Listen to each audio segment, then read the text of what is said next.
Hello guys, welcome back to my channel. इस video में हम जीन थेरेपी के बारे में जानेंगे कि जीन थेरेपी आखिर होता क्या है।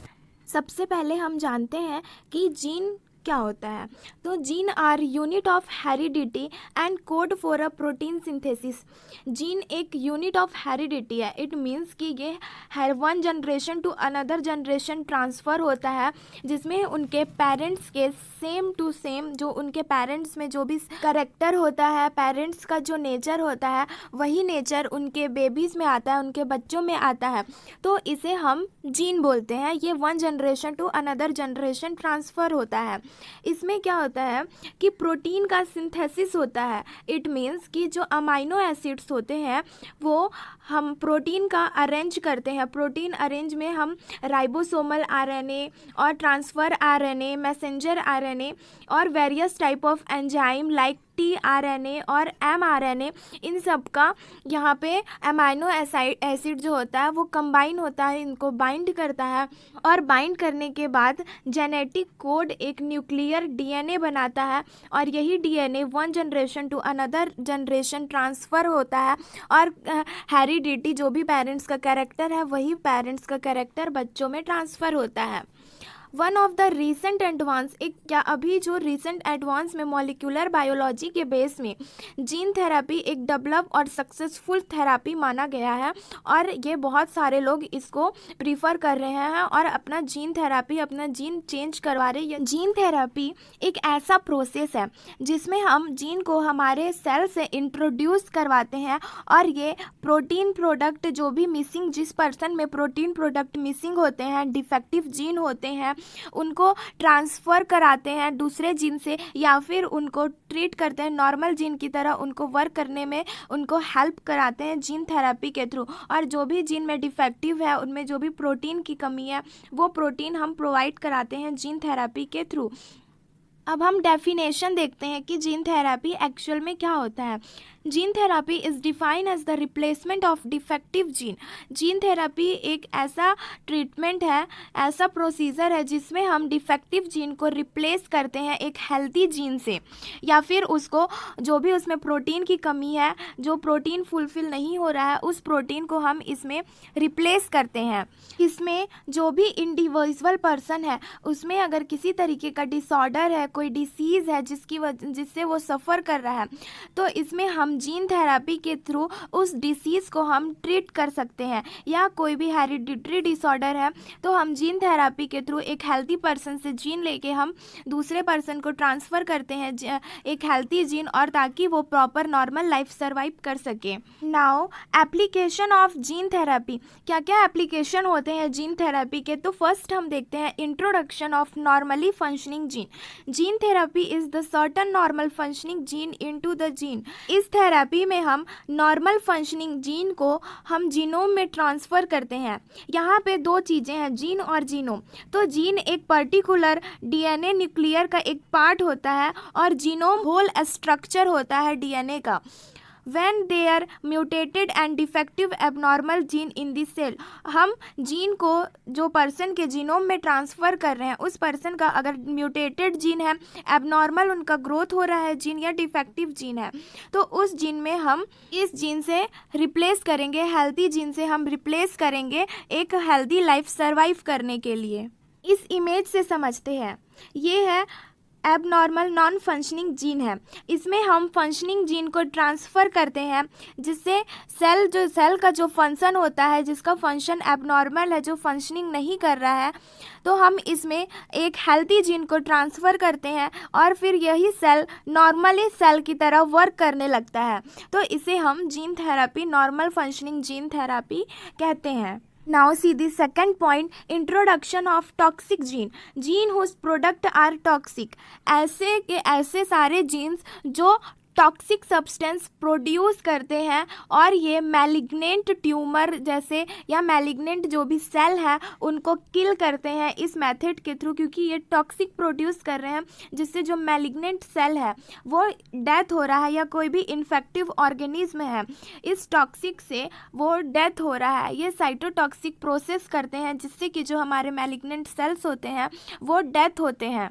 जिस तरीके से हम स्नेक बाइट में उसी का सब्सटेंस, जिस स्नेक ने बाइट किया है उसी का एक सब्सटेंस ड्रग हम बॉडी में ट्रांसफ़र कराते हैं, जिससे दोनों में एंटीजन एंटीबॉडी में रिएक्शन होता है और एंटीबॉडी प्रोड्यूस करता है, और जो स्नेक बाइट का जो भी हमारे बॉडी में सिम्टम्स शो हो रहे हैं वो सारे सिम्टम्स रिड्यूस होते हैं, और जो भी टॉक्सिक हमारे बॉडी में बन रहा है वो रिड्यूस होता है।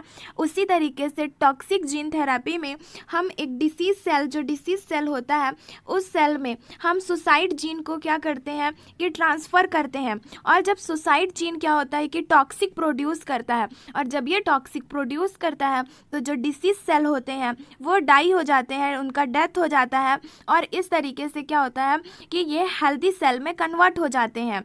उसी तरीके से हम मार्कर जीन इंट्रोड्यूस कराते हैं। जो मार्कर जीन होता है ये एक डिटेक्टेबल जेनेटिक ट्रेट्स होता है जो ट्रेस करता है जो भी डिसीज सेल है उनको, और उनके चारों और इम्यून सिस्टम मार्क करता है, इम्यून सिस्टम प्रोड्यूस करता है, और इम्यून सिस्टम प्रोड्यूस करने की वजह से जो डिसीज सेल होते हैं उनका डेथ हो जाता है इस प्रोसेस में। तो इसे हम टॉक्सिक जीन हम इंट्रोड्यूस कराते हैं हमारे डिसीज सेल में। अब हम देखते हैं third point, introduction of pro drug gene. हम प्रो ड्रग जीन हमारे जो डिसीज सेल हैं उनमें ट्रांसफ़र कराते हैं जो साइटोटॉक्सिक एजेंट प्रोड्यूस करते हैं जिससे डिसीज सेल का डेथ होता है। इस इमेज से समझते हैं कि ये समझ लो कि ये ट्यूमर सेल्स है। हम ट्यूमर सेल्स में non toxic pro drug gene transfer कर रहे हैं। अब नॉन टॉक्सिक जो प्रो ड्रग जीन है ये एंजाइम क्या करता है कि टॉक्सिक ड्रग को मेटाबोलिक करता है, मेटाबोलाइज्ड होता है। इनका non toxic pro drug gene की वजह से जो टॉक्सिक ड्रग होते हैं वो मेटाबोलाइज्ड होते हैं, और मेटाबोलाइज्ड होने की वजह से इनका जो असर है वो धीरे धीरे कम होने लगता है, और जो भी डिसीज सेल है और जो भी ट्यूमर सेल है उनका डेथ हो जाता है। इस तरीके से हम प्रो ड्रग जीन इंट्रोड्यूस कराते हैं बॉडी में। Introduction of antigen and cytokine gene. जब हम एंटीजन और साइटोकाइन जीन हमारे बॉडी में ट्रांसफ़र कराते हैं तो ये हमारे बॉडी में हमारे इम्यून सिस्टम को स्टिमुलेट करता है, जो भी डिसीज सेल या नियोप्लास्टिक सेल या इन्फेक्टेड सेल है उनके अगेंस्ट फाइट करने के लिए। जिस तरीके से हम वैक्सीन लेते हैं उसी वायरल या बैक्टीरियल इन्फेक्शन का सब्सटेंस ताकि हमारे बॉडी में इम्यून सिस्टम बूस्ट हो सके, उसी तरीके से हम एंटीजन या साइटोकाइन जीन हमारे बॉडी में ट्रांसफ़र कराते हैं अगेंस्ट जो भी हमारे जो इनएक्टिवेट जीन है या जो भी इन्फेक्टेड जीन है उनसे फाइट करने के लिए। इस इमेज से समझते हैं, हम जब बॉडी में साइटोकाइन जीन ट्रांसफ़र कराएंगे तो जो भी डिसीज सेल होते हैं वो हमारे डिसीज सेल को ट्रिगर्स करेगा, उनको टॉलरेट करेगा। टॉलरेट करने की वजह से साइटोटॉक्सिक टी सेल रिस्पॉन्स करता है, और साइटोटॉक्सिक टी सेल रिस्पॉन्स करने की वजह से जो हमारे बी सेल होते हैं वो एंटीबॉडी रिस्पॉन्स करते हैं, एंटीबॉडी प्रोड्यूस करते हैं, और जो भी हमारे डिसीज सेल होते हैं वो डेथ होते हैं, और उनमें इम्यून सिस्टम बूस्ट होता है ताकि वो किसी भी डिसीज सेल से फाइट कर सकें और हेल्दी सेल में कन्वर्ट हो सकें इस थेरेपी के थ्रू। फिफ्थ नंबर है इनएक्टिवेटिंग और knocking out a gene. Knocking out it means कि नॉक कर देते हैं, हम उसको आउट कर देते हैं। जिस डिफेक्टिव जीन का प्रॉपर वर्क नहीं हो रहा है या वो डिफेक्टिव है, नॉन फंक्शनल जीन है, उस जीन को हम इस थेरेपी के थ्रू अब हमारे बॉडी से रिमूव आउट कर देते हैं और उनकी जगह में एक हेल्थी सेल हमारे बॉडी में ट्रांसफ़र करते हैं। तो इसे हम नॉकिंग आउट अ जीन कहते हैं, क्योंकि हम इसमें हमारे डिफेक्टिव जीन को हमारे बॉडी से रिमूव आउट कराते हैं। अब हम देखते हैं टाइप्स ऑफ जीन थेरेपी। जो हमारी जीन थेरेपी होती है इसको 2 कैटेगरी में डिवाइड किया गया है। फर्स्ट होता है सोमैटिक सेल थेरेपी और सेकंड होता है जर्म सेल थेरेपी। जो सोमैटिक सेल थेरेपी होता है यह एक नॉन रिप्रोडक्टिव सेल थेरेपी होता है। इसमें हम जो हमारे नॉन रिप्रोडक्टिव सेल्स होते हैं, टिश्यूज़ होते हैं, उनको हम ट्रांसफ़र करते हैं एक अच्छे जनरेशन के लिए, हम उसको उस जीन को चेंज करते हैं। यह थेरेपी थेरेपी शॉर्ट लाइफ के लिए होता है और इसको बार बार इस थेरेपी को लेना होता है। ये थेरेपी 2 कैटेगरीज में डिवाइड होते हैं, एक्स वीवो और इन वीवो। एक्स वीवो में हम जो ये हमारे आउटर साइड में होता है, ये हमारे टिश्यूज़ में होता है। जो भी हमारे डिफेक्टिव टिश्यूज़ होते हैं उनका हम कल्चर करते हैं और एक हेल्दी टिश्यू ट्रांसफ़र करते हैं हेल्दी उनका लाइफ सर्वाइव करने के लिए। और यह थेरेपी हमारे बॉडी के आउटर साइड टिश्यूज़ में होता है, क्योंकि ये हमारे टिश्यू में जो भी डिफेक्शन है उसको ट्रीट करता है। अब हम इन वीवो जानते हैं। इन वीवो जो होता है ये हमारे इंटरनल पार्ट में होता है। इन वीवो में हम डायरेक्ट हमारे जो भी वायरल वेक्टर जो जीन होते हैं उसमें डायरेक्ट इंट्रोड्यूस कराते हैं एक हेल्दी जीन को, या हेल्दी जीन के जो उसमें प्रोटीन सिंथेसिस नहीं हो रहा है, जो प्रोटीन नहीं बन रहे, उस प्रोटीन को हम डायरेक्ट जीन की हेल्प से इंट्रोड्यूस कराते हैं ताकि वो जीन प्रॉपर वर्क कर सके इस मेथड के थ्रू, इन वीवो मेथड के थ्रू। जो सोमैटिक सेल थेरेपी होता है ये डिसऑर्डर को मेनली ट्रीट करने के लिए होता है, लाइक सिस्टिक फाइब्रोसिस या मस्कुलर डिस्ट्रॉफी, कैंसर या सर्टन किसी तरह का अगर इन्फेक्शन कॉज है बॉडी में तो उसको ट्रीट करने के लिए हम पेशेंट को सोमैटिक सेल थेरेपी दिया जाता है। Germ cell therapy. Germ cell therapy में हम हमारे रिप्रोडक्टिव सेल का यूज़ करते हैं, लाइक हमारे जो एग और स्पर्म होते हैं, फीमेल में जो एग होती है और मेल में जो स्पर्म होते हैं, इनको हम ट्रांसफ़र करते हैं इस फ्यूचर जनरेशन के लिए। इसमें अगर किसी पर्सन को किसी तरीके का डिसऑर्डर है जिसकी वजह से वो सही तरीके का एक न्यू जनरेशन नहीं बना सकता, तो हम उनके स्पर्म और एग को परमानेंटली चेंज करते हैं और उनका जब फर्टिलाइजेशन होता है तो एक सही जीन में वो कन्वर्ट होता है दूसरे बॉडी में, बेबीज़ के बॉडी में, और उस तरीके से एक हेल्दी बेबी सर्वाइव होता है और एक हेल्दी जर्म सेल्फ का, न्यू हेल्दी जर्म सेल्फ का प्रोडक्शन होता है इस मेथड के थ्रू। अब हम मेथड ऑफ जीन थेरेपी देखते हैं। तो जो मेथड ऑफ जीन थेरेपी होते हैं इसमें वेक्टर इन जीन थेरेपी होता है जो 3 टाइप्स के होते हैं, viral vector, non viral method और हाइब्रिड मेथड। फर्स्ट हम देखते हैं वायरल वेक्टर। इसमें हम जो वायरल होते हैं वो वायरल को जेनेटिकली मॉडिफाइड किया जाता है और मॉडिफाइड करने के बाद इसे बॉडी में ट्रांसफ़र किया जाता है और एक पर्टिकुलर जीन में टारगेट किया जाता है। जो डिसीज सेल होते हैं उनमें इस जीन को ट्रांसफ़र किया जाता है, वायरसेस को ट्रांसफ़र किया जाता है। ये हमारे बॉडी में डिसीज़ तो नहीं कॉज करता है, पर डिसीज़ कॉज ना करके ये हमारे बॉडी में जो भी टारगेट सेल्स होते हैं, जो डिसीज सेल होते हैं, उनको डाई करता है, उनको डेथ करता है और एक प्रॉपर हेल्दी सेल बनाता है इस मेथड के थ्रू। इसमें हम पेशेंट का जिस तरीके से लीवर और लंग में किसी तरीके का इन्फेक्शन है तो हम इस मेथड के थ्रू हम उसको ट्रीट कर सकते हैं। जीन थेरेपी, इस मेथड ऑफ जीन थेरेपी जो वायरल वेक्टर मेथड है, इस मेथड के थ्रू हम जो भी लंग और लीवर में जो डिसऑर्डर है, जो इन्फेक्टेड सेल्स हैं, उनको ट्रीट कर सकते हैं। Second point, non viral method. Non viral method में वायरसेस का यूज़ नहीं होता है। ये 2 टाइप्स के होते हैं, डायरेक्ट इंट्रोडक्शन ऑफ नग्ड डीएनए और लिपोसोम मीडिएटेड डीएनए ट्रांसफ़र। जो नग्ड डीएनए होते हैं जिसमें प्रोटीन लिपिड मॉलिक्यूल इंड्यूस नहीं होते हैं, ये क्या शो करते हैं कि जो हमारे बॉडी में ये जेनेटिक इन्फॉर्मेशन को रिलीज़ करते हैं, जिससे जो नॉन प्रोटेक्टिंग सेल्स है, नॉन प्रोटेक्टिंग जीन है, वो एक्टिवेट होते हैं और डिसीज से इसमें फाइट करते हैं। जब हमारे बॉडी में प्रॉपर हेल्दी सेल वर्क नहीं करता है तो liposome mediator DNA transfer use किया जाता है। इसमें जो लिपिड्स होते हैं, लिपोसोम होते हैं, एक डीएनए को, ये हेल्दी डीएनए को इंडोसाइटिक प्रोसेस की हेल्प से हमारे बॉडी में इंटर करते हैं और इंटर करने के बाद इसके किनारे में इंडोसोम का प्रोसेस होता है और ये अच्छे तरीके से हमारे न्यूक्लियस तक ट्रांसफ़र होता है।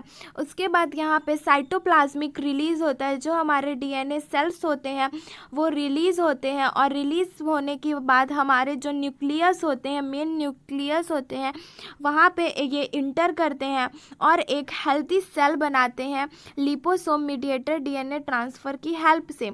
लिपोसोम मीडिएटर मतलब लिपोसोम एक ऐसा मीडिएटर है जो हमारे डीएनए डीएनए को सही सलामत हमारे न्यूक्लियस तक ट्रांसफ़र करता है, तो इसे हम लिपोसोम मीडिएटर डीएनए ट्रांसफ़र कहते हैं। थर्ड पॉइंट देखते हैं, hybrid method.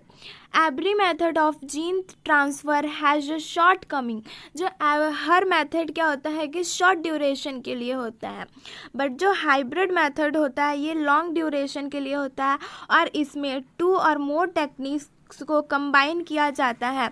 Like viral method को कंबाइन किया जाएगा और लिपोसोम मेथड को कंबाइन किया जाएगा। इस तरीके से हाइब्रिड मेथड का यूज़ करके डीएनए ट्रांसफ़र या जीन ट्रांसफ़र किया जाता है बॉडी में।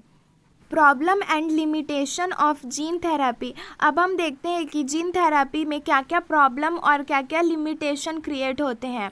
तो short life nature of gene therapy. जो जीन थेरेपी का जो नेचर होता है वो शॉर्ट लाइफ होता है, शॉर्ट ड्यूरेशन के लिए होता है, क्योंकि इसमें हमें जीन थेरेपी को मल्टीपल राउंड्स में यूज़ किया जाता है, मल्टीपल राउंड्स में बॉडी में ट्रांसफ़र किया जाता है। हमें बार बार जीन थेरेपी लेने की ज़रूरत पड़ती है। Immune response. जब हमारे बॉडी में वायरस मेथड का यूज़ किया जाता है, वायरसेस इंड्यूस किए जाते हैं, हालांकि ये हमारे बॉडी में कोई नुकसान नहीं पहुंचाते, लेकिन इसकी वजह से हमारे बॉडी इम्यून रिस्पॉन्स करते हैं, और इम्यून रिस्पॉन्स करने की वजह से जो जीन थेरेपी का इफ़ेक्टिवनेस होता है, इफ़ेक्टिवनेस वर्क होता है, वो रिड्यूस हो जाता है।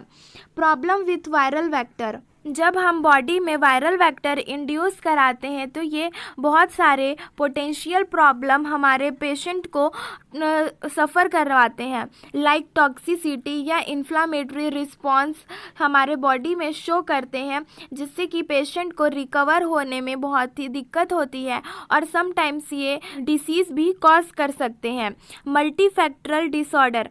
जीन थेरेपी में हम सिंगल जीन को म्यूटेशन, जो उसका एबनॉर्मल म्यूटेशन हो रहा है, उसको हम ट्रीट करते हैं, बट समटाइम्स क्या होता है कि अगर प्रॉपर जीन हमारे बॉडी में इंड्यूस नहीं होता है, जिसकी वजह से एथेरोस्क्लेरोसिस, हाइपरटेंशन, डायबिटीज़ या अल्जाइमर डिसीज़ एंड रिम्यूटॉइड अर्थराइटिस भी कॉज हो सकते हैं। Risk of inducing a tumour. अगर हम जिस जीन में डिफेक्शन है उसी जीन में ट्रांसफ़र ना करा के हम हेल्थी जीन में हेल्थी जीन ट्रांसफ़र करा देते हैं, तो इससे हमें ट्यूमर होने के चांसेस होते हैं। Risk of death. Gene therapy के थ्रू पेशेंट को डेथ होने के भी चांसेस होते हैं, उनकी डेथ भी हो सकती है। अगर आपको वीडियो अच्छी लगी तो प्लीज़ लाइक एंड सब्सक्राइब करिएगा। Thank you.